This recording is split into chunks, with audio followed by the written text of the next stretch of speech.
Bien le bonjour et bienvenue à la prescription avec Dr. Fred Lambert. J'espère que vous allez bien. Cette semaine, un épisode un peu spécial, différent, devrais-je dire. J'en ai parlé un peu dans les derniers épisodes. J'allais au Domaine Forget pour faire un enregistrement, pour faire un album de musique néo-romantique, lyrique, de compositeurs québécoises pour alto et piano. 3 jours super intenses à enregistrer cette musique-là au Domaine Forget à Charlevoix, un endroit magnifique, calme, on était vraiment seuls, c'était super cool. Et cet épisode-là a été enregistré environ 1 heure et demie après avoir joué les dernières notes. Alors on est tombé dans une espèce d'euphorie, de joie. C'est vraiment, vous allez le sentir d'ailleurs dans la conversation. Au début, on vous parle du projet dont il est question qui va sortir le 6 juin, un album qu'on a fait.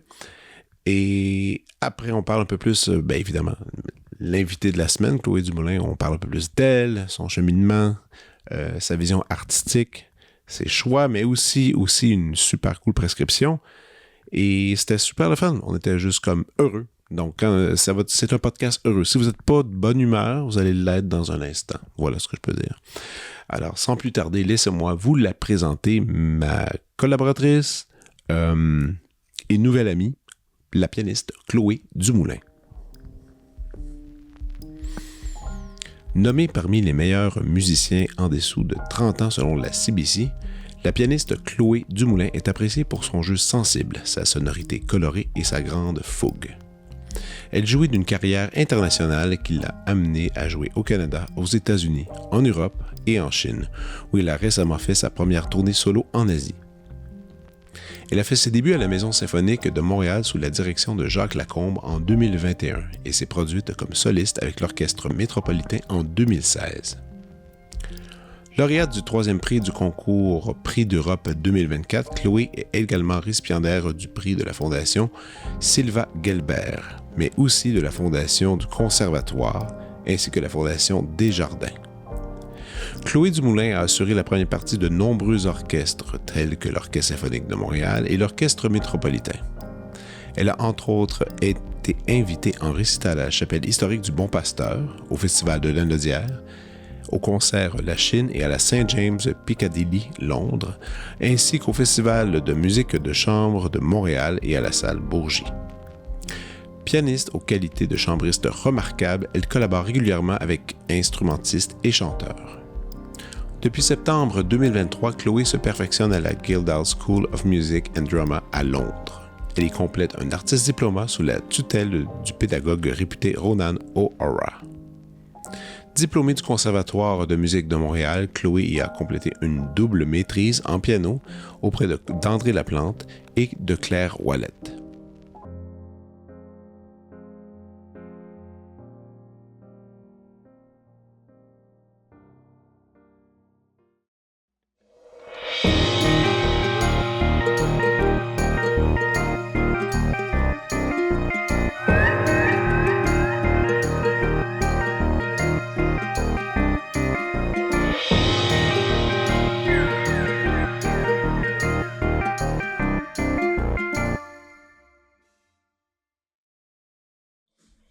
Boy. Partner. Félicitations. Cheers. Cheers. Hey, c'est fait. On l'a fait. En direct du Domaine Forget. Certes. C'est Lambert et Dumoulin qui célèbrent une fin d'enregistrement qui était assez prenante. Hein? C'était le fun. C'était le fun. C'était beaucoup de prises. C'était 3 jours intensifs. Puis comme on en discutait tantôt, c'est le fait de juste partir de la ville, aller, on dit campagne, mais tu sais, juste s'isoler dans un endroit. Ouais. Avec un petit lieu d'habitation, faire une petite bouffe, puis aller... Je sais même pas, tu sais, j'essaie de penser, je pense qu'on a fait des 7-8 heures d'enregistrement par jour. T'sais. C'était quand Probablement. même plus, peut-être, par moment. De comme 9 à midi, puis de... Près de une et 1h30 demie à 6. 7. 6h30, 7? Ouais, 7. Ouais, c'est vrai. Donc là, c'est fait. Et on a terminé. C'est satisfaisant. J'ai mal partout. J'ai un peu mal à l'âme aussi. Mal aux oreilles, mal au cœur. Mal au cœur, mal aux oreilles, mal à tout. Mais c'était vraiment le fun. Toi, c'était ton premier disque. C'était mon premier disque. Mais pas premier enregistrement parce que tu fais souvent des tapes pour des compétitions, des choses comme ça. Oui, puis en fait, je pense que le premier enregistrement que j'ai fait de ma vie, c'était ici. Ah ouais? Au domaine, ouais. OK. Au secondaire. Avec mon école. On était venus en disquer. Et je sais plus ce qu'on a fait, mais je sais que moi, j'ai pu enregistrer une pièce solo. Mais je pense qu'on avait fait du cœur, en fait. OK.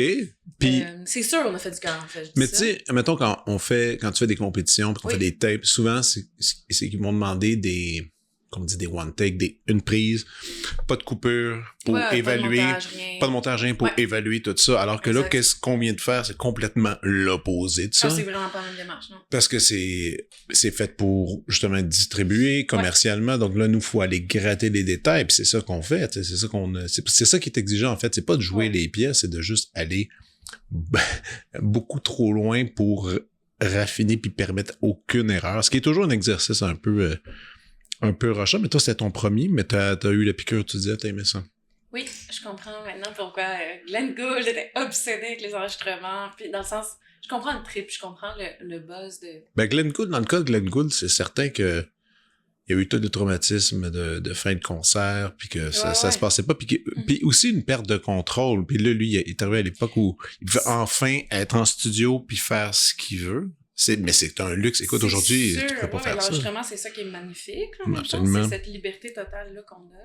Moi, ce qui m'a vraiment satisfait dans tout ça aussi, là, vraiment, c'est le son. Le piano. OK, oui, il était fort, puis ça nous a posé quand même certains autres enjeux, là, certains problèmes. Mais ce que j'ai apprécié, pour faire la comparaison avec ce que tu disais, les tapes qu'on va faire pour les concours, puis ça, là, souvent, c'est tellement... c'est rare qu'on ait le luxe d'avoir comme la meilleure salle, avec le meilleur piano, avec la meilleure prise de son, puis tu sais, c'est... Et puis la tranquillité, là.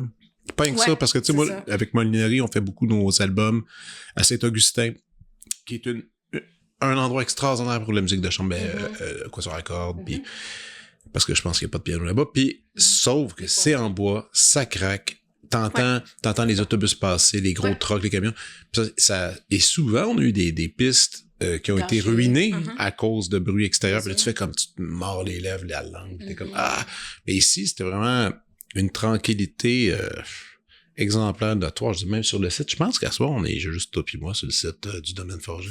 Officiellement. Un peu épeurant, quand même le fun. Je sais pas, moi j'aime ça. Ah, moi aussi j'aime ça. Ouais, c'est sûr. Hey, parlons du projet. Oui, sure. L'album sera disponible le 6 juin sur toutes les plateformes. C'est un album numérique sous l'étiquette Leaf Music. Évidemment, quelques semaines avant, à peu près un mois avant, on va avoir 2 extraits qui vont sortir, que les gens vont pouvoir justement écouter. C'est certain, chers auditeurs, que je vais vous gosser avec ça. Faites-moi confiance. Je vais beaucoup vous en parler dans les prochains temps. On a trouvé le titre qui s'appelle Nouveau lyrisme, qu'on peut expliquer un peu quand même, l'idée, puis on va parler aussi des compositeurs qui sont là-dessus, peut-être en même temps, ce serait cool. Nouveau lyrisme, on a, dans toutes les procédures de fabrication d'un album, on fait des demandes de bourse au Canada et au Québec. On en a fait, on s'est essayé quelques fois, et finalement, on a eu une bourse du Québec. Et le projet est entièrement québécois. Ce sont 3 compositeurs, 3 compositrices québécois, québécoises, contemporains, je dirais vivants, dans le sens que où il y en a une qui est décédée, qui est sur film, mais qui sont vivants et qui ont opté pour un type de composition qui, des fois, pourrait se rattaché un peu au mouvement romantisme ou encore post-romantique, on pourrait dire, qui est chantant. Parce que souvent, la musique contemporaine, quand on dit ces mots-là, même pour des musiciens, des amis, des collègues à toi et moi, et les gens vont dire « Ah, OK, du bruit, de l'abstrait, tout ça. » C'est pas ça. C'est la musique créée ici, au Québec, mais qui, justement, chante. On voulait chanter avec cet album-là. Sauf peut-être une. Sauf une. Ça va faire du bien. Qui brasse un peu, mais même là, ça chante. Même là, mais d'une manière, tu sais, tellement différente très différente que les autres, là. Exact. Et on a décidé d'offrir, c'est ça, une heure de musique du Québec, mais évidemment dans la perspective que, évidemment, vous allez écouter l'album, vous allez aimer ça, et ensuite on va faire plein de concerts suite à votre appréciation. Mais allons un peu avec le répertoire, ça te tente. Ça va ouvrir avec une romance de Alain Payette, qui est vraiment qui était une pièce qu'il avait écrite à la base pour violoncelle. Piano. Et là, c'est la première fois qu'on le fait avec alto. Vraiment très, très lyrique, très, très joli. Ensuite, on a quoi? Dans l'ordre, on a la sonate de Michel Edward. Oui, une sonate en 4 mouvements. Ouais. Comme typique, comme qu'on connaît. Là, mettons un mouvement plus... allant, vite, calme, vite. Bon, tu sais, on a comme quelque chose d'un peu plus traditionnel dans les idées. Un peu, je trouve qu'il y a une influence très française par moment. Il y a des idées un peu de Debussy, surtout un peu le Ravel. Mouvement, je dirais. Oui, puis exactement. Mais 2 et 3. Différemment. Puis ensuite, on a Jeanne Landry, une compositrice qui est décédée, c'est elle qui est décédée, qui était professeure à l'Université Laval en théorie, je pense, et en composition, puis qu'elle avait composé 3 poèmes pour alto et piano, de courtes pièces, vraiment des courtes pièces de 3 minutes environ. Très beau, très lyrique. Puis ça, c'est une des seules pièces de notre album qui a déjà été disquée, alors que les autres, c'est la première fois qu'on va pouvoir entendre ça. Ensuite, on a du Denis Goujon. Denis Goujon qui est plus connu aussi dans le milieu contemporain, dans le sens que il y a toujours une belle accessibilité, Denis. Il a toujours bien compris comment offrir des sons qui, même pour les initiés, soit même les initiés, les gens qui vont entendre une pièce de Denis Goujon pour la première fois vont être charmés. C'est vraiment... Oui, parce que il essaie pas de dérouter. J'ai envie de dire qu'il est inclusif dans sa façon de composer. Il s'assure de garder l'attention de tout le monde. Et pour les musiciens aussi, je trouve. Pour les musiciens, moi, en tout cas, toute la musique que j'ai jouée de lui, je trouvais que ça tombait bien dans les doigts. Je sais pas, il y a comme une intelligence dans le texte qui fait qu'on comprend ce qu'il veut facilement. On regarde sa partie, on sait où ça s'en va. Ouais. Et c'est le fun à jouer aussi. C'est ça aussi, ça se met bien dans les doigts. Là. Ça, c'est cool. Ensuite, on a Discussion pour alto et piano, une pièce stylistique de Alexandra Hodgers. Alejandra Hodgers. Et qui est une espèce un peu, on se tiraille, là, toi puis moi, là, on se bataille un peu. Discussion dans le sens, c'est comme conflit. Conflit, ça brasse un peu. C'est ça. Ouais. C'est peut-être la pièce un peu plus, j'allais dire violente, mais non, mais quand même, pas de moment. Il y a une forme de violence. OK, je savais pas que tu pensais ça. Tu l'entendras sur le CD. D'accord. Et ça se complète finalement avec une création, une amie, moi, Julie Thériault, qui a écrit une pièce pour nous, donc ça c'est vraiment une première, mais aussi c'était composé en pensant à nous. Bon, ça c'est le fun. Elle a entendu Chloé jouer, elle allait voir en concert. Julien m'a entendu souvent en concert, puis en réfléchissant à tout ça, elle est arrivée avec une pièce pour nous qui s'intitule Nocturne boréale. Et voilà. Donc ça aussi, ça sera une première. Et c'est ça qui est notre super album qui va sortir. Et évidemment, il va y avoir sûrement un événement. On va essayer de faire un concert, on va essayer de faire une espèce de lancement. Vous serez tous invités à venir célébrer ce grand jour du 6 juin. Bien sûr. Pour un album que ça va jouer partout en ville. Et on va faire encore le même concept que j'avais fait avec mon autre album précédemment. L'album ne sera pas disponible en physique, en CD, mais on va imprimer quand même les pochettes, le livret, et pour l'offrir simplement aux gens, comme ça fait un espèce d'objet, un beau souvenir, puis vous allez voir, il va y avoir une belle œuvre de l'artiste visuel Raphaël de Groot qui a accepté de nous prêter une œuvre d'art extraordinaire. Je vous dévoile rien, vous verrez, c'est vraiment cool. Ça, c'est notre projet. Là, on va parler de toi un peu. OK. Oui. Donc, pianiste. Oui. L'autre jour, on parlait justement de la dédicace du disque. Je disais, tu sais, moi, j'aime ça dédier des albums à des gens qui sont importants. Bon, je vais vendre mon punch, c'est pas grave. Mais dans mon cas, tu sais, je veux le dédier à ma famille, à mes parents puis à ma sœur. C'est, comme je disais, les Lambert de la rue Poirier à Joliette, qui a été mon environnement musical jusqu'à l'âge de 21 ans, en commençant le violon à 5 ans. Élément marquant, puis c'est des gens qui m'ont soutenu, qui ont été très présents, qui m'ont aidé. Puis quand je t'ai partagé cette idée-là, toi, t'as-tu dit moi, par contre, l'album, je vais le dédier probablement à ma mamie, à ma grand-mère. Je suis contente de te parler. Puis parlons-en. Donc, c'est mamie de quel côté? Du côté de mon père, c'est la mère de mon père. Puis tu me dis que c'est elle qui t'a un peu donné le goût à la musique. C'est la raison pour laquelle je fais de la musique, je pense. Mes deux parents sont mélomanes, c'est le fun. Ils ont fait du piano quand ils étaient jeunes. Puis semblerait-il que quand ma mère était enceinte de moi, en tout cas, ils étaient dans une phase vraiment intense, là, de genre les concertos au piano de Brahms, puis de Chopin, puis tout ça. C'est drôle. C'est drôle de l'anecdote, on s'en fout un peu, mais tu sais, ça montre un peu que, je sais pas, j'ai été élevée là-dedans quand même, dans la musique classique. Puis ma mamie, c'est ça, c'est une chanteuse lyrique à la base et pianiste, si on veut, comme instrument second, mais c'est également une grande pédagogue pour les enfants. Elle a créé une école à vocation musicale sur la Rive-Nord de Montréal, à Sainte-Thérèse, qui s'appelle l'école Arthur Vaillancourt. Ah, OK, attends, elle est membre fondatrice de ça? Oui. La fondatrice ou il était une gang? C'était ou plusieurs. Ouais. OK, j'avais jugé des concours à cette école-là qui est comme une école extraordinaire, super importante et impressionnante encore aujourd'hui quand tu y vas, tu vois les concerts, c'est vraiment...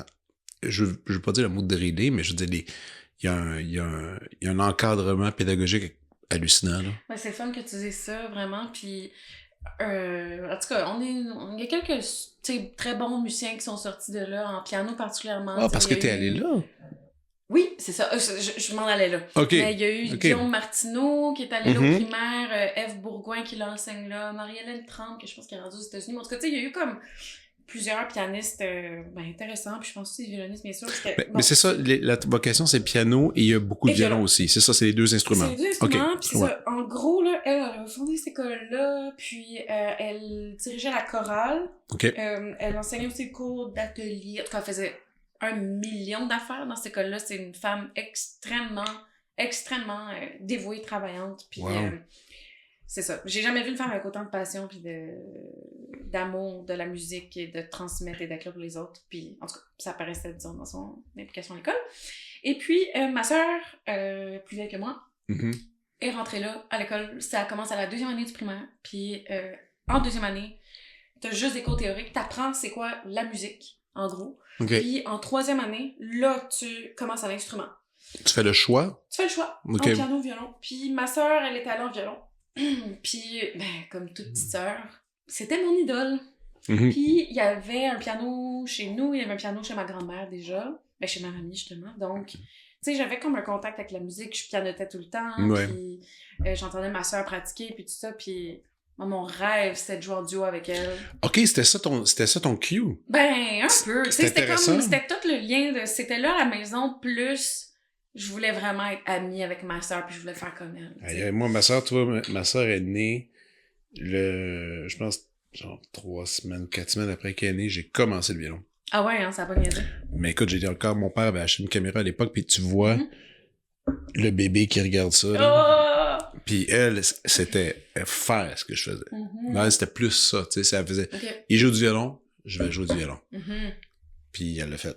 Puis encore plus tôt que moi, j'ai commencé à 5, elle a commencé à 3. Mais c'est quand même intéressant, je trouve, l'idée de dire « Ah, moi, je vais faire un autre instrument pour jouer avec. » Je trouve ça cool. Attends, au début, j'avais choisi violon. OK. Parce que je voulais vraiment faire pareil. Ah ouais, c'est ça. Dernière minute, j'avais hésité longtemps, puis j'ai fait... Ah ouais? Ah non, piano. Je sais pas pourquoi, tu sais, pas... gut feeling. Ah non, c'est un petit peu inexplicable, tu sais, un peu jeune, innocente, puis... on pourrait jouer ensemble. Puis j'aimais ça, le piano, justement, comme je te disais. Je gossais dessus, je reproduisais des petites notes. Peut-être pas se faire comparer, ou peut-être non, même j'avais pas. Ça dans la tête. T'as même pas ça dans la tête? Non, du tout. Puis on n'a pas été élevés là-dedans, fait que... Tant non, mieux. pas du tout. Puis finalement, elle a arrêté. Après la 6e année du primaire, ça n'a vraiment pas continué, elle a poursuivi en théâtre. Mais moi, ça a resté, puis tu sais, je pense que c'est ça, mes profs au primaire avaient comme décelé un potentiel. Puis un amour aussi de partager, puis... C'est cool. Tu sais que ça fonctionnait. Puis il m'avait encouragée, dans le fond, à faire des concours très jeune. Mais à ce moment-là, quand cette école-là, c'était pas est-ce que c'était des cours de groupe? Oui, exact. C'est ça, mais c'était quand que tu as eu tes premiers cours individuels? C'est ça a commencé graduellement. Fait que commencé le piano en 3e année, puis là, en 4e année, elle avait commencé Sylvie Carrière, qui s'appelait, à me donner un petit peu des cours individuels. Puis en 5e année, là, on switchait de prof, puis j'étais avec Nicole de Cristofaro, puis elle, tout de suite, a fait cours privé, concours, tu y vas, let's go, parce que... OK. Wow. T'as été chanceuse. Oui, Parce que vraiment. ça aurait pu tomber dans une craque un peu. Parce que ça arrive des fois, tu sais, mettons, tu sais, c'est particulier le milieu pédagogique, tu sais, mettons qu'il faut que quelqu'un voit ton plein potentiel puis décide de t'amener à la bonne place pour apprendre. Vraiment. C'est pas évident. Donc après, ça c'est fin primaire. Qu'est-ce qui s'est passé au secondaire? Je suis allée au pensionnat Saint-Nom-de-Marie, l'école de musique Vincent Lindy. OK, ouais. Ils sont comme dans le même bâtiment.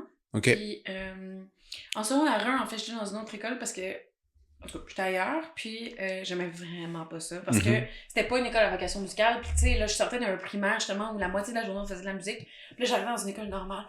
Ah, je trouvais ça plat, je trouvais ça long. Je trouvais que les cours en allemand, je trouvais que le monde était comme. Ah, j'aimais pas ça. J'étais pas bien. C'était pas ton élément. Non, c'est ça, c'était sur la rive nord de Montréal, tout ça. Puis j'étais, je sais pas, ça marchait vraiment pas. Puis là, je me rappelle, là, un soir, j'étais sur mon ordi, puis je googlais plein d'affaires, je googlais des écoles à Montréal, je voulais trouver ce que les musiciens faisaient. OK. Et puis là, j'avais une petite phase, je suis comme, oh maman, je veux faire l'école à la maison. Elle était comme, oh non, tu fais pas ça.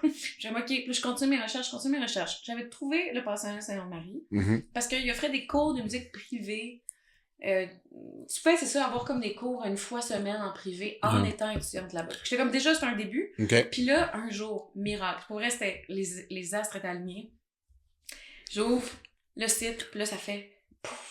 Je me rappelle encore, j'ai l'image là, du site, la vieille version. Nouveau profil, musique-études. Puis là, non, musique-études. Moi, puis là, on clique, puis c'est ça, c'était littéralement ce que j'avais au primaire, version plus vieux. T'as-tu habité au pensionnat? Oui, première année que j'étais là. Arrête! Ben oui, j'étais pensionnaire. Parce que ça, tes parents, ils étaient loin, là? Ouais, à ce moment-là, oui. T'as été... Attends. Ouais. This is wild pour moi. Wild. Je connais quelques amis qui ont été pensionnaires dans leur vie, mais là, tu faisais... T'arrivais le dimanche soir. Exact. Et tu partais le vendredi. Le vendredi, ouais. Avec mes parents venaient me chercher, me reporter. Puis... Oh my God! T'as-tu aimé ça? J'ai aimé ça, mais j'ai toujours été de nature très indépendante. Puis d'être toujours entourée de filles comme ça. Puis qui voulaient toujours être autour de moi, puis tout ça. Puis moi, mais autour, tu sais, de tout le monde. Là. Tout le monde voulait toujours être ensemble. Ouais. Moi, ça, à un moment donné, je suis plus capable. C'est parce que t'avais pas de chambre fermée, c'était des rideaux. Il y a toujours du bruit, il y a toujours des affaires. Puis je sais pas, à un moment donné, j'ai dit à mes parents, regardez, moi, là, ça me fait plaisir de prendre le train chaque matin. OK. Ah, mais ça devait te prendre un temps fou. Ouais, je me levais genre 6 heures, mais j'aimais tellement ça. Moi, c'était mon moment là où je tripais sur l'école. J'adorais autant les matières académiques que musicales. Comme je tripais sur tout. Va falloir que tu me fasses un bon pitch parce que là, tu vois, moi, j'étais en train de checker les écoles secondaires pour ma plus grande. Puis évidemment, cette école a été nommée. Puis tout le monde que je connais qui est allé en parle avec amour et passion, puis dit que c'est comme le meilleur endroit au monde. J'ai trippé. Moi, je connais des gens qui le critiquent négativement, mais évidemment, comme. J'ai jamais entendu une seule critique négative à date. Bon, moi, oui, mais les gens. Mais toi, t'as aimé? J'ai adoré, là. Mais vraiment, je trouve. Surtout, ben, c'est majoritairement une école de filles, là, parce que c'est ouvert aux garçons pour danse et musique.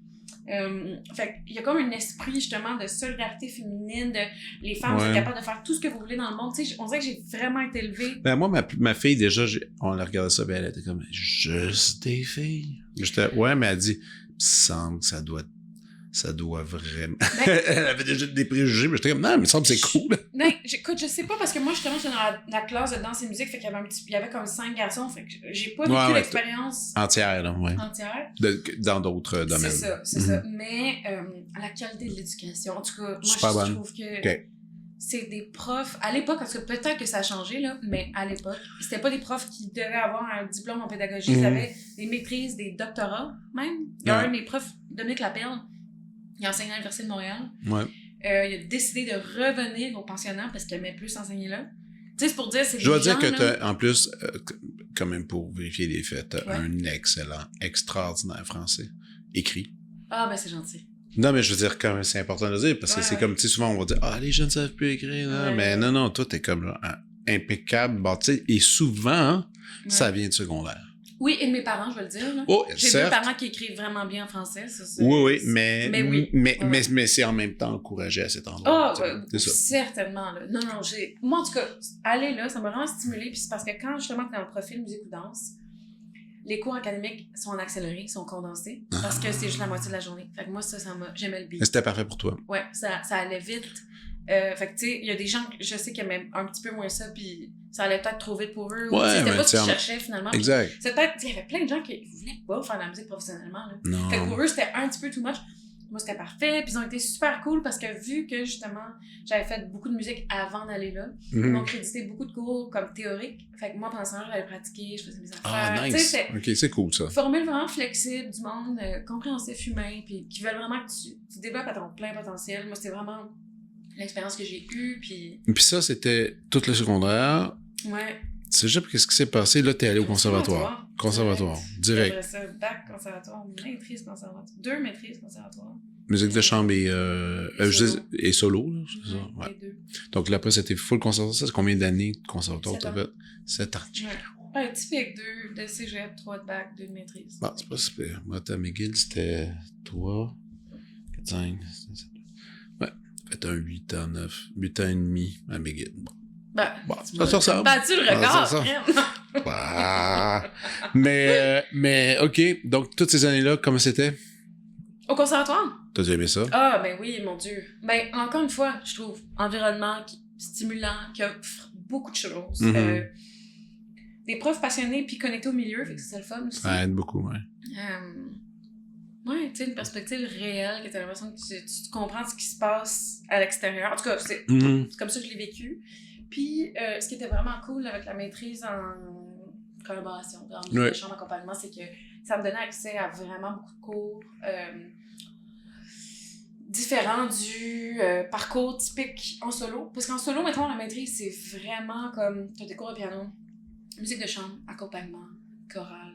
Ouais. Puis genre, tu sais, les 2 cours théoriques obligatoires, c'est-à-dire musicologie puis BMR, ça s'appelait méthodologie en gros. Puis quand t'es en accompagnement, ben là, tu sais, j'ai pu travailler du clavecin puis du continu avec le beau séjour, de l'orgue avec Jean-Louis Cousse. Donc vraiment, comment bien manier le clavier dans différentes formes, différents styles. Là. Mais aussi, j'ai eu des cours de diction lyrique. Ah, c'est pas vrai? Ouais. Ah, ouais, mais ça, c'est utile comme pour le travail avec les chanteurs. C'est ça, exact. Fait que, bon, je me qualifierais jamais de professionnelle, mais j'ai des bonnes bases. C'est vraiment le fun en allemand puis en italien, mettons. On a fait un petit peu de russe, un petit peu de cyrillique, mais ça s'entretient et je l'ai pas entretenu, malheureusement. Fait que je l'ai perdu. Mais, en tout cas, j'ai des notes de cours quelque part, c'est me référer. Ouais, puis de toute façon, tu sais, écoute, là, je sais que tu commences, t'es encore aux études dans ta carrière et tout, donc il va y avoir plein d'affaires. Tu vas remettre les mains là-dedans, c'est certain. Anyway, avec des chanteurs, Oh, ben oui, puis tout ça, là, tu sais. Certainement. Moi, avant de parler où est-ce que t'es rendu maintenant, Ouais. comme il m'a nommé comment on s'est rencontrés, moi, je t'avais déjà entendu jouer en solo avec l'Orchestre Métropolitain. Avec mon orchestre que je faisais pas encore partie. J'en reviens pas que t'étais là. J'étais là. 2016. Ouais. Et après, je t'avais vu, j'ai fait « Ah, OK, elle est bonne. » Parce que c'était quoi encore? En fait, c'est que je me rappelle plus le contexte, c'était un concours. L'OM? Ouais. Non, c'était le Carnaval des animaux. C'est ça. 2016, avec André Ferrer. Exactement. C'est ça. Mais je m'étais demandé comment tu t'étais retrouvé là? Tu avais été recommandé? À cause de Vincent Lindy, je À cause de Vincent Lindy, c'est ça. Parfait. C'était mon R5. Exact, c'est ça. Je t'avais vu, j'avais fait crime. Elle est pas pire. Elle joue bien. Puis, plus tard, le temps a passé et la prochaine fois que je t'ai revu, c'était à la Maison symphonique encore une fois. Oui, je me rappelle. Avec l'Orchestre symphonique de Laval. Ouais. On faisait un concert. Puis en première partie, il y avait un groupe de musique de chambre qui était du conservatoire. C'était ça le concept. Puis moi, j'étais allé écouter parce qu'il y avait Eva Lesage qui jouait dans ton ensemble, qui était un concert avec piano. Puis Eva, moi, je la connaissais de longtemps du camp musical. Je l'avais vue petite, grandir, tout ça. Puis j'étais curieux de voir où est-ce qu'elle était rendue avec son violon. Ben là, j'étais allé écouter. C'était Schumann, je pense, vous avez joué. Wow, bonne mémoire. Ouais, c'était Schumann. Vous avez joué ça. Et là, j'ai fait, OK, c'est la fille qui avait joué avec le Métropolitain. Puis là, j'avais fait, OK, elle est encore meilleure que dans le temps. Et on s'est retrouvés finalement, il y a quelques étés, au camp musical par Lindsay. Ouais, 2022. Que t'accompagnais mes élèves, les jeunes. Ouais. Puis honnêtement, c'est sans blague, c'est quand t'as accompagné les petits-enfants que je me suis dit, il faut qu'on travaille ensemble. Je sais pas comment prendre ça. Non, mais... Je te niaise. Mais je te l'ai même pas dit, non? Je t'avais-tu dit? Je sais pas. Sûrement ça pas. fait Mais moi, je me souviens juste que t'étais arrivé, là, bon, là je dis, ah, salut, oui, je t'ai déjà vu jouer. Puis, et là, première répète avec les enfants, je suis dans le local, puis t'as commencé à les accompagner, j'ai fait, OK, elle est dans ma gang, elle. Parce que moi, ce que j'ai vu, c'est que tu donnais la même énergie, la même vigueur, la même générosité de son que si c'était tes affaires, tes projets à toi. Même si c'était une petite tounette de cahier Suzuki numéro 2 pour violon. Puis là, j'ai fait, OK, elle a fait vraiment de la musique. Puis là, moi, c'est vraiment là, à ce moment-là, j'ai fait, OK, faut que je travaille avec elle. Mais c'est le fun ce que tu dis parce que ça prouve que... Parce que le nombre de fois qu'on se fait dire, tu sais jamais qui t'entend, puis il y a pas de petite musique, il y a pas de petit monde. Non, moi, c'est souvent là que j'évalue le monde. Ben, je trouve que c'est un bel exemple de ça, tu sais, de rien... En tout cas, de rien prendre pour acquis, de rien prendre à la légère, finalement. Là, mais c'est suite à ça, en plus, que je t'ai dit, hey, ça tente-tu de faire... Je me rappelle, on était devant la petite cabine, on s'était assis. Ah, ouais, mais j'ai dit, hey, ça tente-tu de faire la musique? Ben ouais, mais tu sais, parce que... Puis honnêtement, parce que je me t'ai dit, si elle prend au sérieux, même un enfant qui joue super faux, un peu tout croche, ça veut dire qu'elle va être sérieuse tout le temps. Puis là, et c'est rare. C'est rare, les gens qui sont de même. Bon, en tout cas, bref, c'est comme ça qu'on s'est rencontrés. Puis là, ça fait 2 ans maintenant qu'on a comme construit ce répertoire-là, travaillé là-dessus, trouvé des sous. Puis là, bon, on y arrive.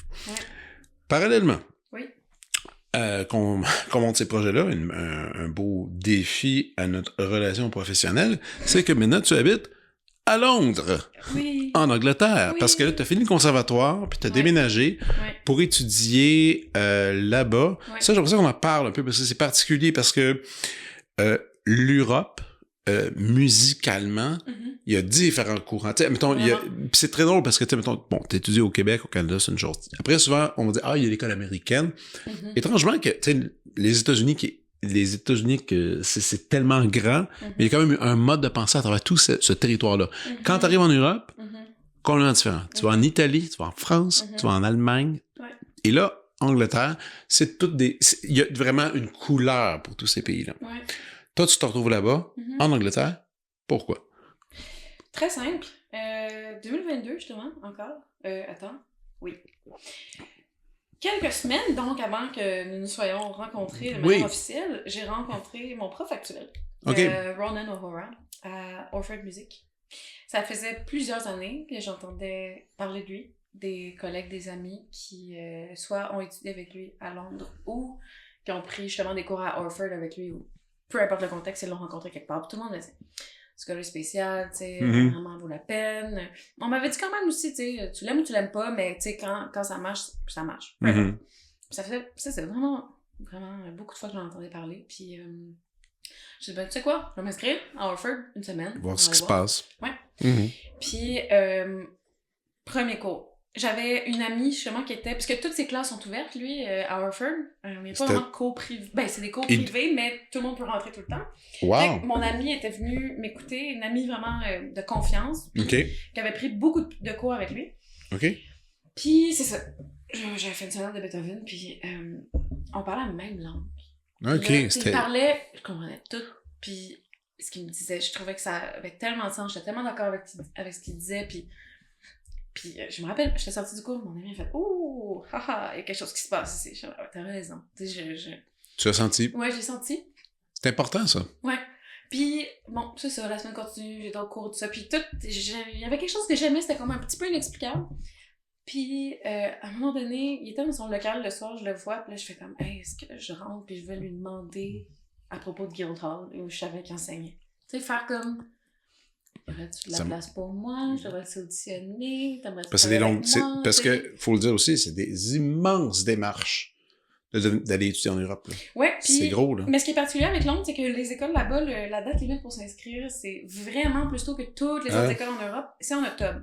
Fait que en octobre? En octobre. Oh, OK. Fait que le temps est... Tu sais, il faut quand même que tu bouges. Faut que tu sois organisé. Wow. Puis c'est ça, fait que je me rappelle là, du moment, je sais exactement dans quel local je suis rentrée, puis j'ai fait « Hey, can I talk to you? » Puis là, j'ai juste dit « Penses-tu que je devrais appliquer? Je considère... » Mon Dieu, on dirait c'est la fois que j'ai fait la demande à un médecin de famille. J'ai fait ça.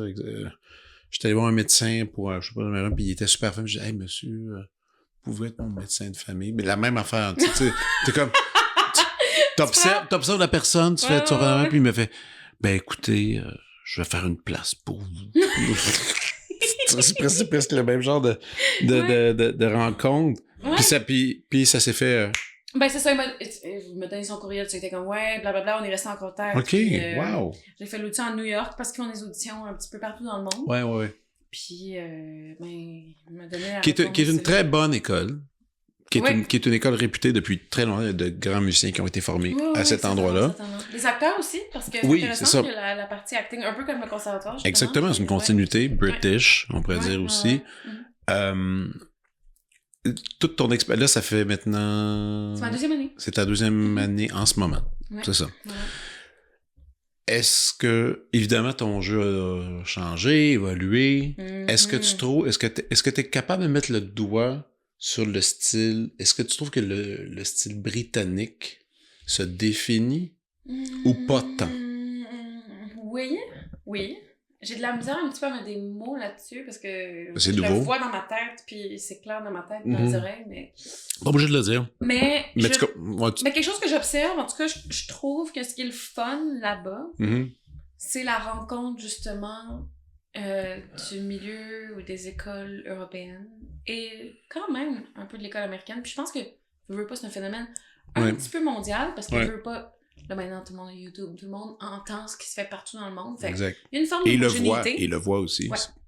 Fait est-ce que j'ai eu un choc à propos du jeu anglais? Particulièrement, non. Mais la mentalité artistique générale m'a vraiment inspirée. Je trouve que les gens... En tout cas, quand je suis arrivée à l'école, je me rappelle, j'ai eu un sentiment très fort. Le premier masterclass que j'avais regardé... Les gens, tout le monde avait leur propre couleur, leur propre signature. Puis il y avait des gens que j'étais comme, je jouerais jamais de même. C'est probablement même l'inverse de ce que je ferais, mais c'est hot. Parce que je vois tellement la personne, l'authenticité, puis on dirait que je trouvais ça tellement fun de voir que quand j'entendais plusieurs des élèves de mon prof, personne sonnait pareil. Pour moi, ça, c'était vraiment un bon signe. Je me suis dit... Puis ça a vraiment du sens, parce que là, maintenant, je le connais un peu plus, puis je prétends vraiment pas même le connaître autant que bien d'autres, là, mais il encourage vraiment beaucoup. C'est quoi ton affaire à toi? Puis ta signature. Puis surtout, puis c'est quoi ton lien avec la musique? Je trouve que depuis que je suis là, on construit beaucoup à partir de... C'est quoi mon truc le plus fort avec la musique? Puis lui, il a trouvé que, tu sais, j'avais une forte sensibilité, tu sais, comme mon caractère, aux couleurs, tout ça, puis à ce qui se passe dans la musique. Fait qu'au lieu de dire... Ah ben ça c'est réglé, on va parler du reste. C'est, OK, ça c'est ta fondation. C'est la base de ta maison, puis on va construire ta maison là-dessus. Puis ça, je trouve que ça paraît. Ça paraît quand j'entends mes collègues, je suis vraiment inspirée. Mais c'est très artistique. Oui, et très pédagogique aussi. Très pédagogique, ça respecte énormément la personne qui est devant toi.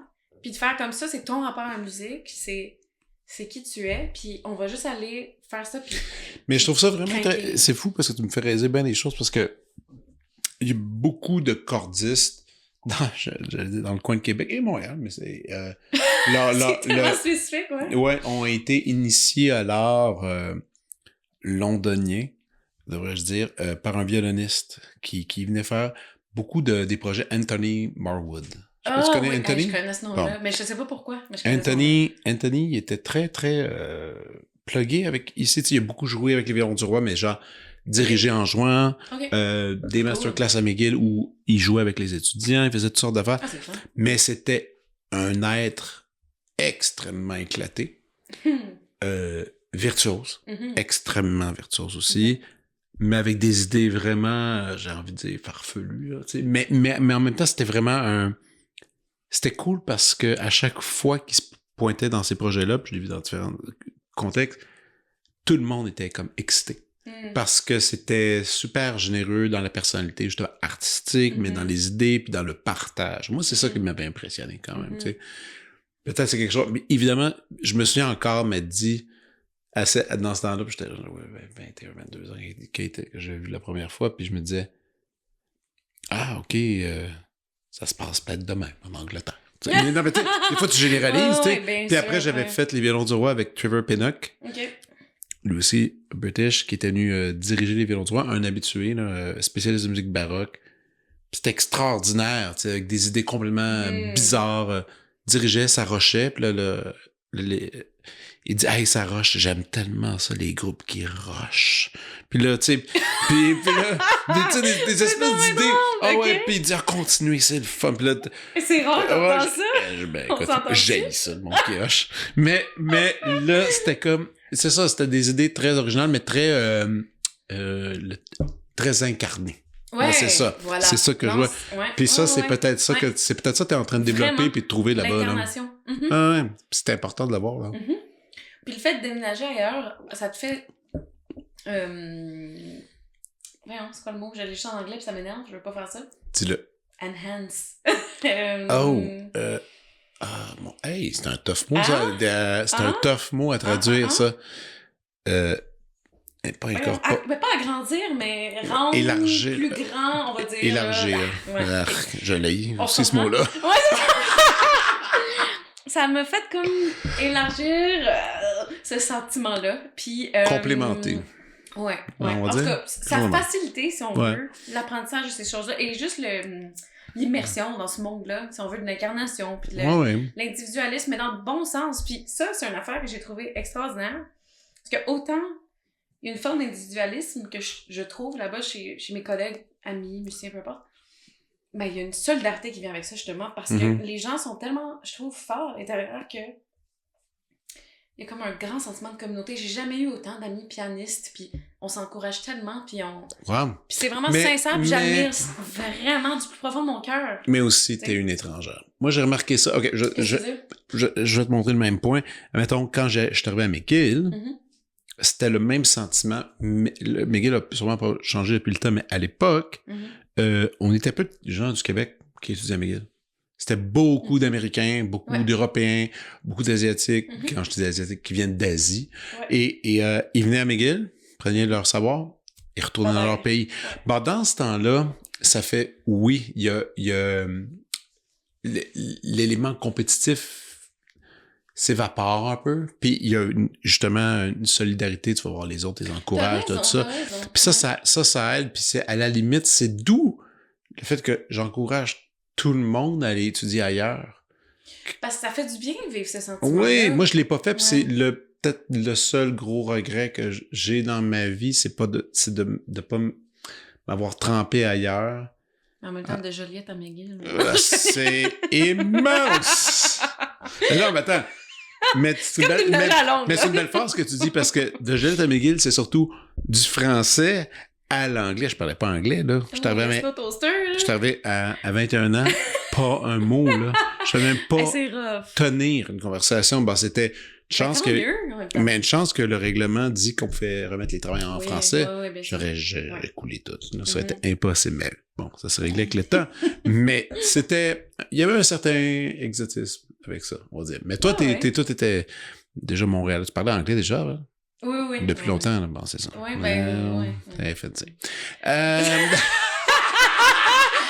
du tout. Hey, pour vrai, ça date du pensionnat. Parce qu'il y avait des... Bon, les écoles privées. Non, c'est pas ça.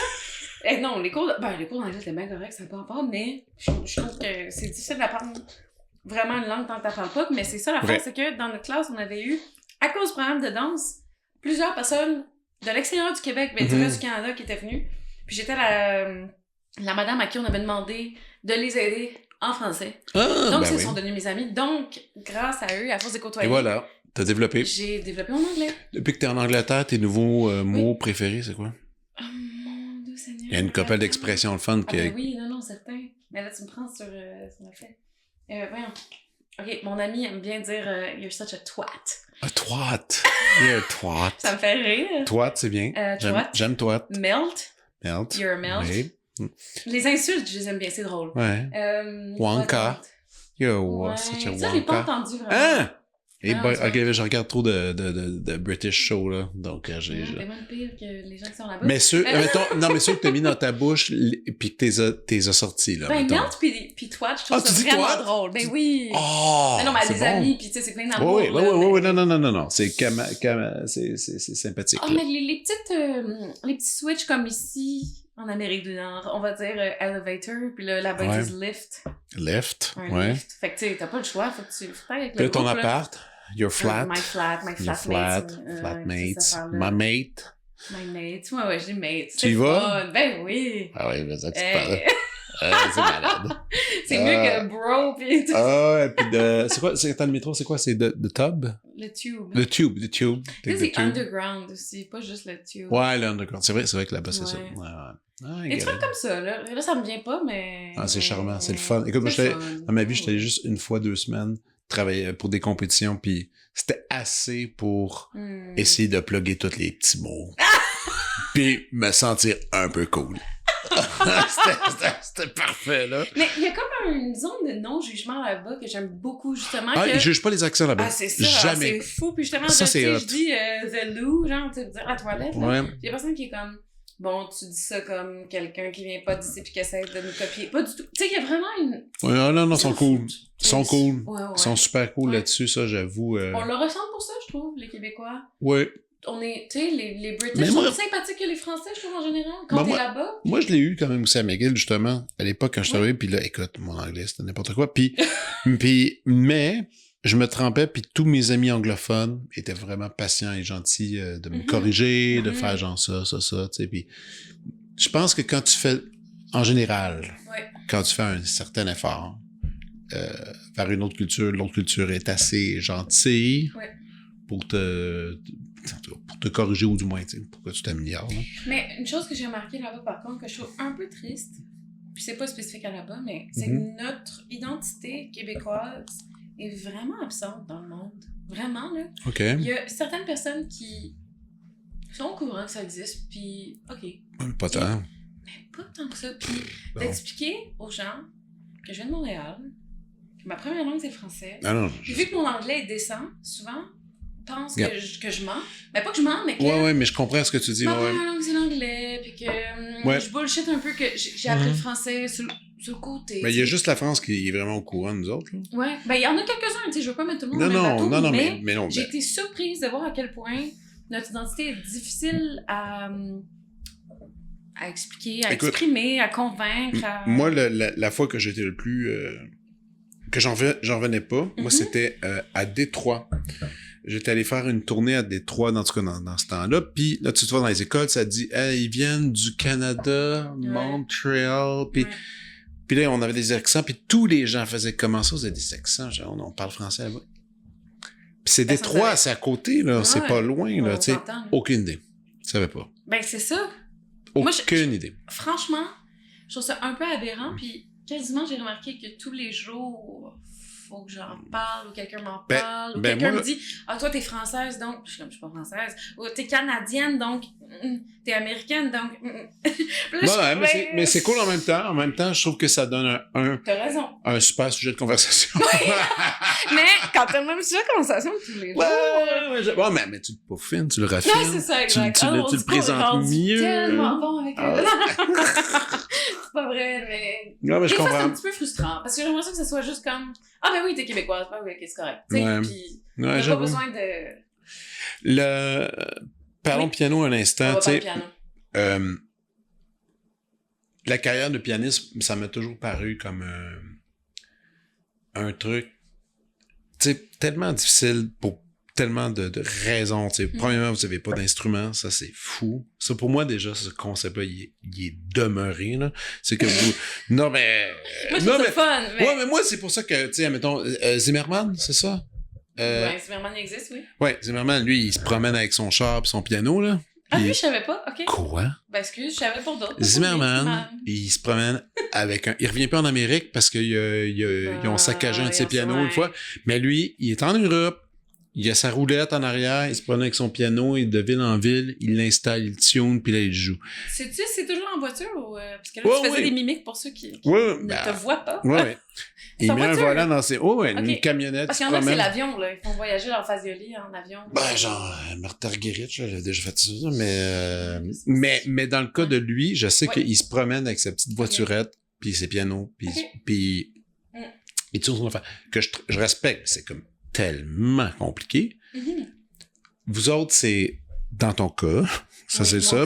T'es pas encore rendu là. Non. Mais tu sais, ce contexte-là des instruments qui varient d'endroit en endroit, beaucoup d'adaptations, aussi les collaborations. Bon là, on a joué ensemble, cool. Cordes et piano, beaucoup de chants, je présume, mais en tout cas je l'ai vu que tu as accompagné beaucoup de... Moins maintenant, mais quand même, oui, vraiment. Concerto, je sais que tu aimes le piano. Beaucoup.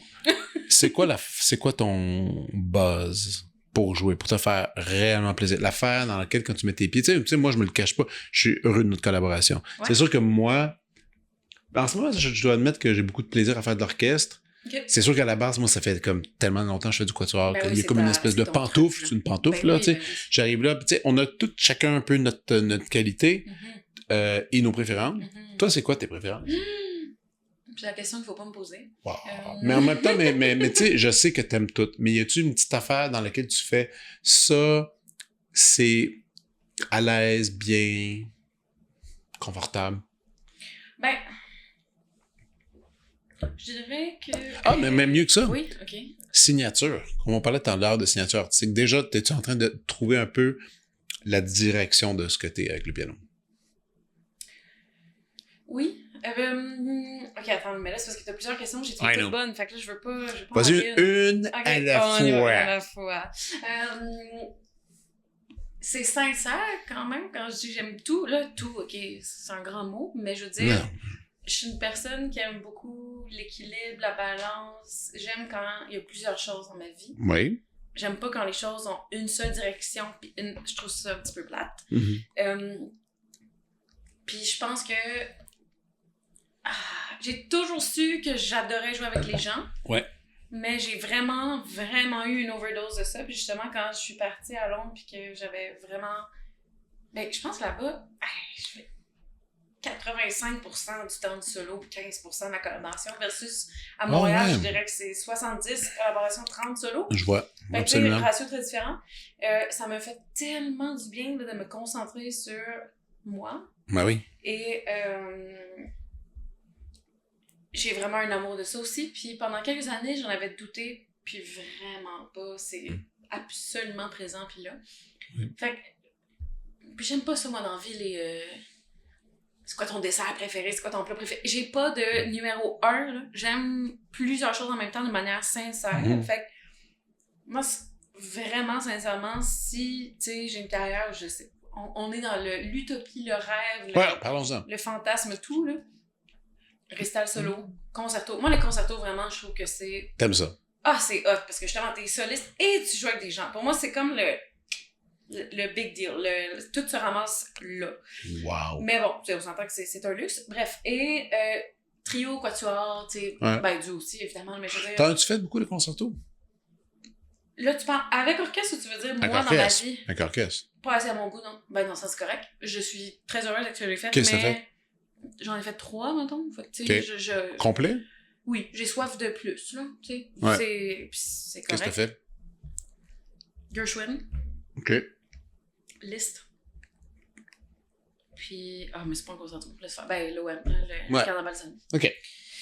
Fait que 3. Ah, ben là, écoute, il reste beaucoup de répertoire à courir. Il y en a beaucoup qui sont dans les tiroirs, dans mes poches. Il y a une liste. Qui n'ont pas été... c'est bien correct. Je comprends. Je me considère bien chanceuse malgré ça.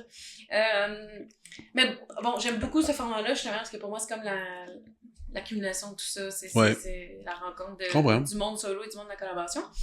Puis, mais par contre, tu me demandes juste un des deux, je pense que je serais pas contente. Je pense vraiment que j'aime vraiment la balance des deux. Ouais.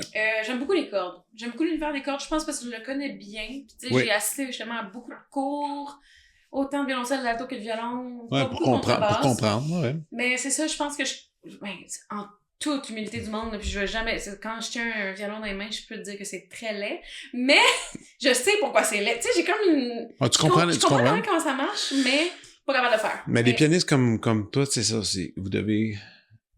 C'est pas capable de faire, mais comprendre toute l'idée de résonance, l'idée d'intonation. Je dirais pas à toutes, mais à comprendre assez de concepts. Exactement. Pour des fois donner des idées, tu sais, peu importe. Tu sais, juste avoir une empathie, disons, pour ce que l'autre fait. Ton autre question était intéressante aussi, c'est quoi? Je me souviens plus, j'ai dit... Parce que tu me demandais à la base ce que je préférais faire. Ouais, il y avait ce que je préférais faire, après j'ai fait... Ah, c'est dommage. Bah, non, c'est pas grave. Parle, jase, ils disent. Mais oui, puis les chanteurs, je les aime bien aussi. C'est le fun. Ça, c'est toute une autre affaire. Ouais, c'est vraiment un autre univers. Je ferais pas juste en ce moment, à ce jour, aujourd'hui, c'est pas la date. Juste ça. 12 janvier. Ouais. Je ne ferais pas juste ça. Ben oui. Mais c'est le fun. Mais j'y crois de varier son truc. Ouais, vraiment. Et c'est sûr qu'on est dans une époque où l'expertise est extrêmement valorisé, mais en même temps, c'est toujours le fun de voir quelqu'un apparaître de nulle part puis arriver avec une autre proposition. Ben, c'est ça qui est le fun, dans un univers que tu penserais pas nécessairement voir. T'sais. Oui. Puis ça, c'est bon. T'sais. Moi, je pense que ça peut devenir presque une signature. Oui.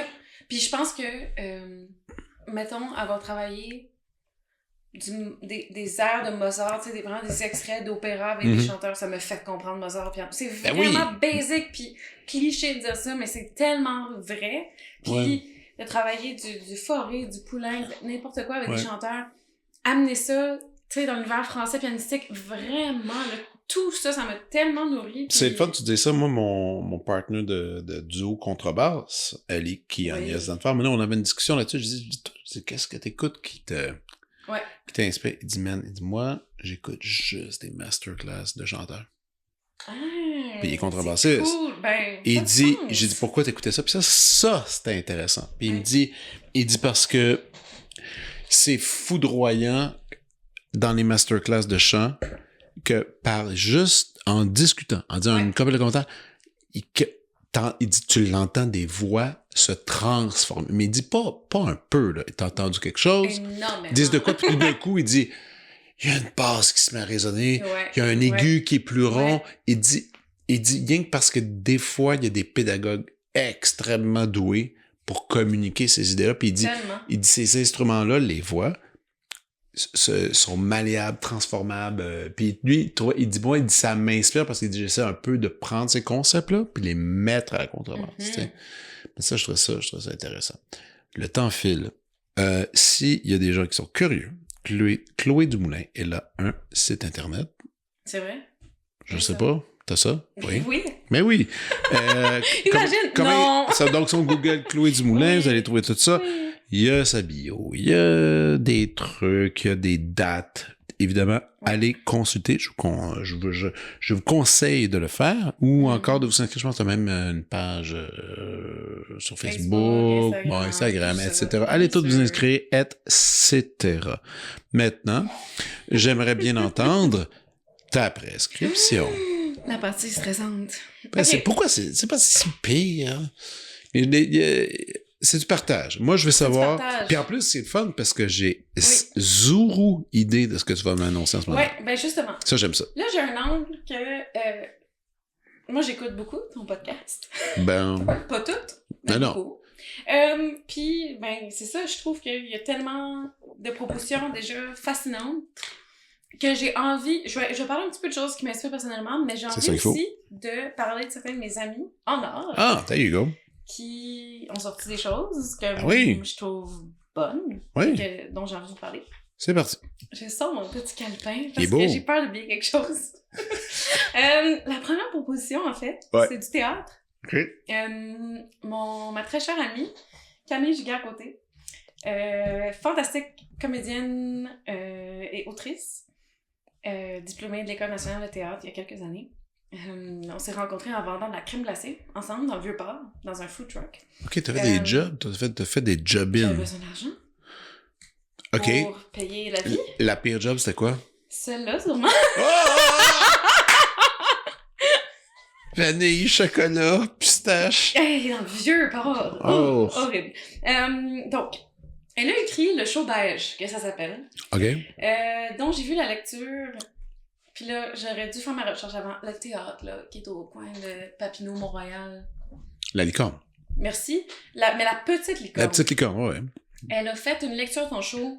OK. Comme informelle. Ouais, Pas puis... elle, mais je veux dire, Mais des comédiens. C'était-tu pour Jamais lu ou un truc comme ça, non? Elle a été impliquée dans le Jamais lu, mais il me semble que c'est OK. cette pièce-là n'en fait pas partie. Bref, OK. son show Cool. beige vient d'être disponible OK. en papier. OK. La critique dans le Devoir est sortie hier, mais c'est sorti en novembre. Quel jour? 22? Je sais pas. Bref, on peut l'acheter maintenant, il est disponible en librairie, le show beige, et OK. il va être présenté à la Licorne officiellement OK. du 21 janvier au 1er mars, fait que tout bientôt, dans une mise en scène de Pascal Renaud Hébert. OK. Ouais. Wow. Donc, le show beige. Le show beige. C'est noté. C'est un enchaînement de tableaux. C'est absurde. Ben, le titre Oui. Ben, sous-entend certaines choses. Ouais. C'est un peu comme des moments du quotidien où les gens, ils cherchent le grandiose, ils cherchent le sens de la vie, mais dans des choses vraiment comme de base et plates. OK. Pas plates, mais tu sais, beige, justement. Puis là, c'est toutes les nuances de beige. Qui se cache là-dedans. C'est ça. C'est OK. c'est très drôle, c'est très léger, dans le bon sens. OK. Parfait. J'ai beaucoup ri. C'est ça. Tu sais, c'est comme un Ouais. mélange de plein de tons. Puis si on tape le show beige, on peut trouver comme tous des détails là-dessus. là. Exactement. Excellent. Cool. Donc, je recommande ma très très bonne amie. Je recommande Je recommande le show beige de Camille Gigacoté. à noter que j'ai dit Ouais. qu'elle avait un beau français. On continue. Exactement, c'est ça que je me sens de la pression. Là. Alors, OK. Encore dans le thème des lectures, parce que Oui. à la base, je vous encourage et à acheter la pièce Oui. et à aller la voir, mais tu sais, c'est beaucoup de choses. Oui. J'ai une amie très proche qui m'a offert, parce que là, toi, tu connais mon lien avec la cuisine, Oui, ah oui, mais la ça... Bible culinaire. Attention. Oui, tu vas Vas-y. dire quelque chose. Non, je veux juste dire que après notre séjour au domaine et la nourriture qu'on s'est fait entre nous, Mhm. t'as des astuces impressionnantes. Ça me fait plaisir. T'es doué avec le peu de matériel qu'on a ici. Débrouillardise. T'as fait des petits miracles de cuisine. Oh, Un jour, j'en parlerai. Alors, continue. j'ai une amie qui sait que j'écoute beaucoup de documentaires culinaires, Mhm. de tout ça, et même des compétitions culinaires du style Top Chef France. Grande fan. Elle m'a offert pour Noël le livre. Non, c'est parce qu'attends. OK, vas-y. C'est un documentaire sur Netflix aussi, Ok. mais qui est basé sur le livre Ah, Salt, Fat, Acid, Heat. T'en as entendu parler? attends. Salt, fat, acid, heat. Heat, yeah. What? OK. Sel, gras, Ouais, acide, feu, chaleur. Ok, ouais. C'est de Samin Nosrat. Ça me lève comme le cœur un peu le titre, Ben non, mais... attends, t'es pas prêt.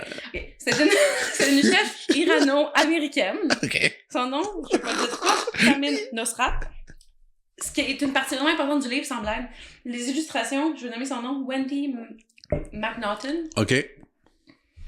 J'aurais dû te ramener, j'allais juste là. Bible, là, comme grosse de même. Puis Ok. c'est sur le rôle du sel, du gras, de l'acide et de la chaleur dans la cuisine. OK. Puis tu lis ça, puis c'est comme apprendre à cuisiner de manière instinctive. Wow. Je l'avoue, j'ai été comme élevée dans une famille où ma mère m'a appris à cuisiner et m'a transmis... Le goût à ça. Ouais, Ouais. puis des choses, tu sais, comme des Des concepts. astuces, justement Ouais. des... Ouais. Mais lire ça, j'apprends beaucoup de choses, puis c'est parce que ce qui est intéressant, c'est que la première moitié du livre, c'est vraiment plus théorique, mais d'une manière tellement simple, familière. C'est vraiment super bien vulgarisé. OK. Sur les concepts justement de comment le sel affecte différentes sortes de nourriture. Donc, à quel moment est-ce que tu sales ton poisson? À quel moment est-ce que tu sales ta viande? Ouais, mais tu m'as fait une petite leçon de sel, Ça d'ailleurs. me parle un petit peu. Ouais. le rôle dans Prends ton des... café, mets du sel. Ouais, Non, ça va, non. non. Ben, peut-être. Ouais, peut-être, mais je le fais pas. Mais je veux dire, regarde. Cela je ne dit, suis moi, pas contre. à chaque matin, Ouais. quand je me lève, Tu lèves. une pinte d'eau avec du sel. Je commence ma journée comme ça. Ben, je te félicite. C'est du sel! Non, mais c'est prouvé Non, que... mais c'est bon. C'est Oui, prouvé c'est bon. que Ouais, exact. faut se saler de la bonne façon. Exact. Puis je suis vraiment une personne, je l'ai déjà dit cette semaine quand je fais la bouffe, je n'aime pas les gens qui oversalt, là, tu sais, qui mettent beaucoup trop de sel en nourriture. Je ne suis pas en train de faire la promotion de ça du tout. Je dis juste que il y a une...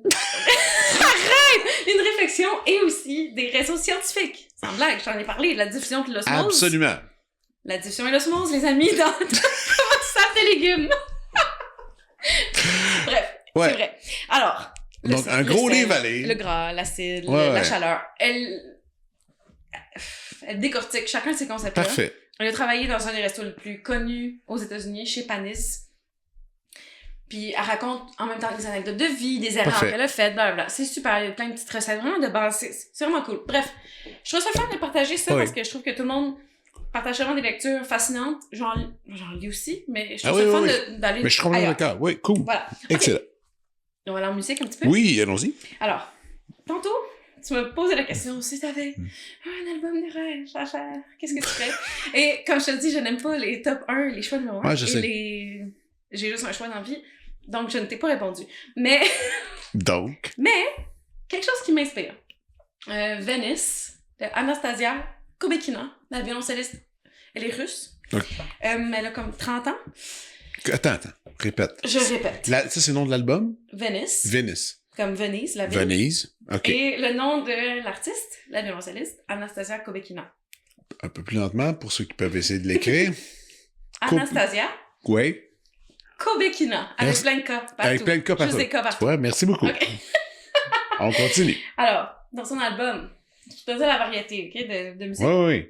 Monteverdi, Vivaldi, Silvestrov, Dorland, Caroline Shaw, Mm. Bach, Burton, qu'est-ce que j'ai écrit? Rota, Strozzi, Eno, Courtag, dont on a parlé, Ouais. Fauré, Sartorio, Wow. Kobekin, son père. Donc, OK. grande variété. Puis, Wow. moi, depuis l'été 2023, je suis très intéressée par les concerts qui ont une programmation... je sais pas ça que je veux dire. Les concerts, tu sais, qui ont une offre différente, mais Ouais. qui, en même temps, respectent la tradition et Mhm. qui s'inscrivent dans une certaine Absolument. modernité. Tu sais, comment construire des programmes différents. Puis, Ouais. je fais une micro-parenthèse. Il y avait une pianiste au Concours musical international de Montréal, il y a quelques mois, qui avait fait des choix d'œuvres pour son programme de première épreuve au CMM, qui était tellement varié, plein d'œuvres courtes, OK. puis qui des fois s'enchaînaient, des fois pas, puis c'était comme un petit peu un récit à travers ça. Je trouvais ça tellement C'est cool. Ouais, Puis quand je te j'avoue. parlais d'albums que j'aimerais faire, en tout cas, j'aimerais construire quelque chose qui... Qui ressemble à ça. Ouais. OK. Donc bref, Anastasia, OK. je trouve qu'il y a une histoire dans ce qu'elle fait. Il y a beaucoup de Vivaldi dans son album. Ouais. Je suis même pas tant fan de Vivaldi, dans le sens que, tu sais, Ouais, j'aime ça, mais je je suis comprends. pas... Je capote pas, mais bel album, belle intensité, Cool. sincérité. Puis on dirait que je l'écoute d'une manière un peu passive, un peu comme si j'étais pas musicienne. Ok. J'aime ça quand ils sont capables de me faire ça. Tu sais. C'est cool. Cool. Ok, on continue. Oui. Je vais vite, parce que je sais pas. Attends. Il y a pas de presse. Ok, vas-y. Il y a juste qu'on va souper bientôt, j'ai vraiment faim. Moi aussi, j'ai fait. Ok. Je vais faire vite. Il me reste 4 trucs, 3 Ah! musiques, mais il y en a 2 qui s'enchaînent vraiment vite. C'est correct, Ok. c'est correct. Ah, on est good. On y va. good. Alors. Ouais. Dans un complètement autre univers. Oui. J'aime beaucoup la musique anglaise, comme je te Mhm. partageais dans nos rêves d'auto jusqu'ici. Mhm. Oui, mes parents m'ont beaucoup élevé sur la musique classique, mais également beaucoup la musique anglaise, pop. OK. Radiohead, Gorillaz, toute cette belle chose. Et toute cette belle chose. Alors, il y a quelques années, je m'en allais à New York avec des amis, et puis j'ai un ami que peut-être tu connais, mais je suis pas certaine, Pascal Chénard, qui était un campeur justement au camp musical Non, Farndy. je connais pas. Je vais parler de lui et je vais parler d'un band qui m'a recommandé. Ok? Yeah. Donc lui, il vient de sortir son EP qui s'appelle Context. Un Ok. contexte, mais sans E. C'est un Québécois, mais qui est maintenant établi à Londres. Ah! Comme moi. Cool! C'est ça, son nom d'artiste, c'est Explo. Explo, OK. E-X-P-L-O. Mhm. Le nom de l'EP, Je l'ai. Context. OK. Puis, un peu électronique. Moi, je suis pas bonne avec les genres. La classification, en tout cas, il y a une belle pochette. Et là, je viens de le downloader. Ouais. Parfait. Je vois l'influence anglaise, je vois... Mhm. Je sais pas comment dire. Il y a comme son propre langage, son propre univers. OK. Je sais que ça fait quelques années qu'il travaille là-dessus. OK. Il y a des belles pochettes. Cool vidéos sur YouTube avec OK. la musique. OK. Cool. Ma préférée, c'est la dernière Puzzles, je pense. Ouais. C'est ma préférée. OK. Alors, comme je te disais, j'aime ça, valoriser le travail de mes amis. Mais, quand on s'en allait à New York, je reviens à ça, oui. il me fait entendre Sad Night Dynamite, qui est un groupe anglais. OK. C'est pourquoi je parlais de mes influences.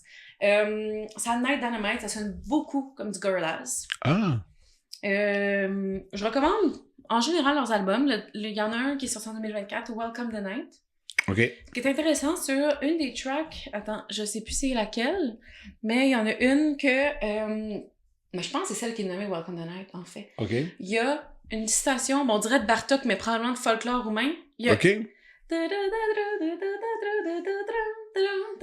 Ah, OK, ouais. Ça, version ralentie, dans une des pièces. Bref, c'est cool. C'est alternatif, pop, rock, électro, je sais pas comment t'appelles ça. OK, mais là, je vais regarder ça. Je vais aller c'est un peu écouter ça. C'est un peu sauvage. C'est un Non, peu, mais c'est parfait. C'est très anglais, underground, un peu sale, mais dans le bon sens. OK. Parfait. J'aime beaucoup. C'est dans un mood un peu... c'est noté. Quand ça te tente d'avoir de la grosse énergie. OK, cool. Moi, avoir un concert, des fois, là, tu sais, pour casser le Beethoven, le Chopin, je trouve ça cool d'aller dans d'autres... D'autres univers. Là. D'autres univers. Dernière recommandation musicale. OK. Tu connais-tu Samara Joy? Non. Chanteuse jazz. Elle a sorti un album en 2024 également. Bon, Portrait. OK. Elle vient de New York. Elle a grandi avec des parents musiciens. Puis, redis son nom, s'il te plaît. Samara. Samara. S-A-M-A-R-A. OK. Joy, comme joie. Parfait. Anglais. Ah, mon Dieu. Ouais. Puis c'est une amie cet été qui m'a recommandé l'écoute de Samara Joy, qui est un peu dans le même système comme Ella Fitzgerald. Vraiment les grands standards jazz. OK. Ouais, puis tu sais, mettons, You Stepped Out of Dream, Autumn Nocturne, Peace of Mind, No More Blues, c'est ça, Day by Day. Portrait, ouais. La deuxième pièce, c'est incroyable parce que ça commence par un long solo a cappella, puis là, son band rentre. Ah, OK. Cool. Puis je vais écouter ça, c'est certain. C'est vraiment... En tout cas, la construction de ça... C'est dans la poche, déjà. C'est très impressionnant. Cool. Puis, j'aime beaucoup le jazz, puis je trouve ça cool de voir quelqu'un de nos jours, à exactement mon âge, qui est un peu dans cette tradition New York jazz, mais moderne, tu sais, d'aujourd'hui. Absolument. Si on veut. Cool. Dernière recommandation. OK. Mais c'est pas musical. C'est de la danse. Parce que comme je t'ai dit, je commence à collaborer avec 2 danseurs pour un super projet spécial que je suis pas sûre que je peux en parler. Fait que on va continuer à dire allez voir mon site web, puis un jour ça va pop.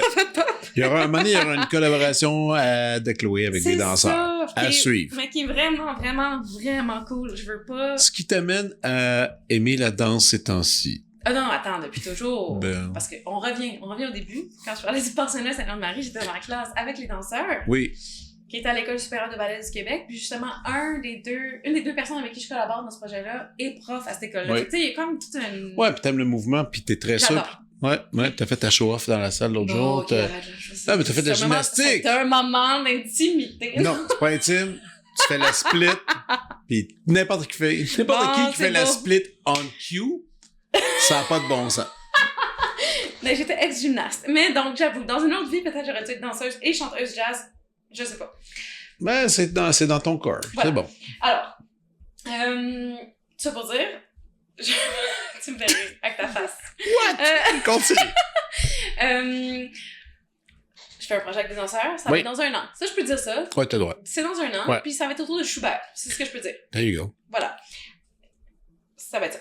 Alors, c'est Paco Ziel et Diana Leon, qui sont mexicains et qui ont émigré au Canada à peu près il y a 10 ans chacun. 13 et 10 ans, si je me trompe pas. Ils ont créé la compagnie Viaz. Viaz. V-I-A-S. Ouais. Et ils ont un show que j'ai vu. Ah! Le 19 décembre dernier et qu'ils vont faire... Ah, ils m'ont dit la date. Attends, on va Attends, trouver j'ai Viaz. pas aller la chercher. Vas-y. Attends, j'ai Viaz. juste là. Danse. Le 28 février, ils vont refaire le même show que j'ai vu. Parfait. Qui s'appelle Sabor de mi corazón. OK. Et c'est autour de la cumbia. OK. Je sais pas si tu connais la cumbia, moi je connaissais pas avant, qui est une danse folklorique de la Colombie. Non, qui je connais pas. A comme conquis le reste de l'Amérique latine et qui à la base vient de la Colombie. C'était magnifique. Puis c'était un show vraiment cool où il invitait les gens à participer. Bon, ok, c'est peut-être un petit peu intimidant, t'es même pas obligé. Il y a plein de gens qui étaient restés sur leur siège très confortablement. Mais c'est 2 danseurs que je trouve tellement inspirants. Puis ils ont une ouverture, une joie de vivre. Je sais pas. C'est 2 personnes extraordinaires à côtoyer et à voir sur scène. Je les trouve dans une énergie vraiment électrisante. Puis je le recommande à tous. C'est noté. Un maudit bon show. Et dans 1 an, dans le projet Schubert qui sera super dévoilé. Et voilà. Voilà, c'était mes recommandations. C'était bonnes recommandations. Merci pour cette prescription. Sur ce, écoute. On s'en va manger? Oui, il y a ça, mais honoré d'avoir fait un album avec toi. Mais là, pareillement. Et de faire de la musique. Merci. Hey, vous avez entendu le bruit. Oui. Et quoi d'autre? Non. Nous, on s'en va manger un spaghetti bolognaise. Je vous en souhaite tous un. À très bientôt. Merci. Bye. Bye. Vous venez d'écouter La Prescription avec Dr. Fred Lambert. À l'animation, Frédéric Lambert. Réalisation, montage, recherche et bons conseils, Olivier Chamberlain. Au logo, Joël Vaudreuil. La musique, le groupe Crabe. Jérôme Minière, Philippe B., Ben Chimie, Guillaume Beaulieu et Vincent Vertefeuille. Merci d'avoir été à l'écoute et à bientôt.